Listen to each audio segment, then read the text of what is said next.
তা hello guys, দেখো আজকে আমি ছোট মাছের কাঁচাই চচ্চড়ি করব। ছোট মাছটাকে ভালো করে ধুয়ে নিলাম, কেটে ধুয়ে নিয়েছি। এখানে দেখো লবণ, হলুদ, লঙ্কা, পেঁয়াজ বেটে নিয়েছি আর কাঁচা তেল দিয়ে মেখে, কাঁচা তেল সর্ষের তেল দিয়ে মেখে বসিয়ে দিব। এই দেখো মেখে নিচ্ছি। এখন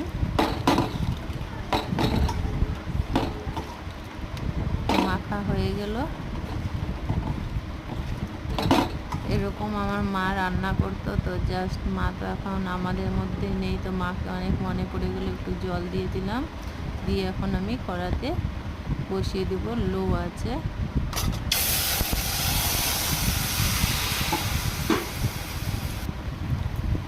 এরকম ছোট মাছের তরকারি হলে তো আর জমে যায়, খেতে খুবই ভালো লাগে। আর আমার মাকে খুব মনে পড়ছে।